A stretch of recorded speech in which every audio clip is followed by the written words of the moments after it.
So in this segment, we're going to be discussing Susanna Reid absolutely clowning Nigel Farage here, because Nigel Farage wants to team up with the guy he accused of ruining Brexit, and this is decent, really good interviewing from Susanna Reid. And I wish she would do more of it. She, to be honest, she seems pretty quiet on her show, but whenever she does go after people, she can do a very good job.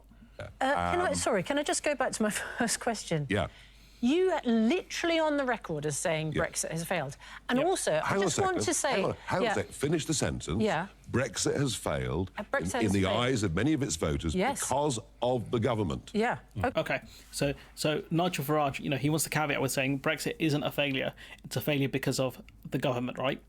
And so the question was, who was in charge of the government for the most part? Was it Liz Truss, who was there for like a few days, about 50 odd days, and lost to a lettuce? Is it Rishi Sunak, who's been in charge for, I think, about 6 months, I'm going to say?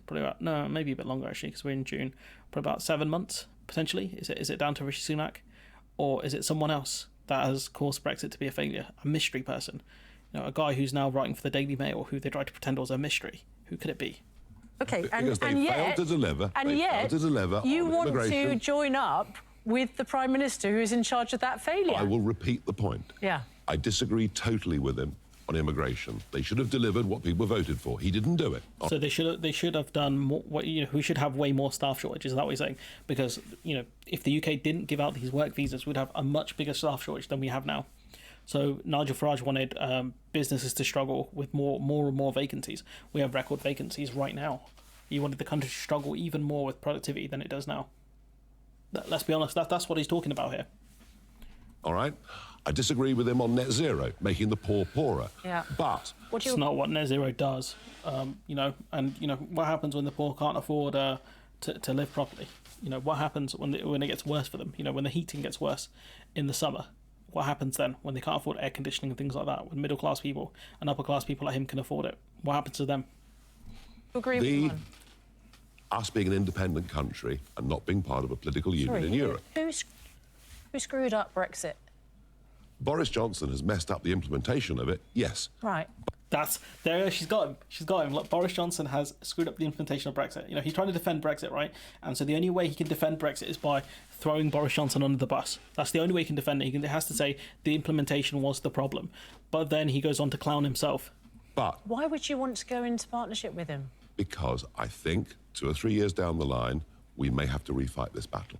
That's the key, then. We might have to refight this battle because he knows Brexit's a failure. And what that means is at some point, more and more people in this country will be talking about why did we leave the EU? Who were the politicians who drove us to that decision? I.e., people like Farage and Boris Johnson. And the question will be, should we rejoin the EU? And obviously we can't. That's not within our remit to do that. But it's a more positive conversation, I think, for the UK to have, rather than the conversations that we're seeing now, which is Brexit isn't a failure when we objectively know it's true.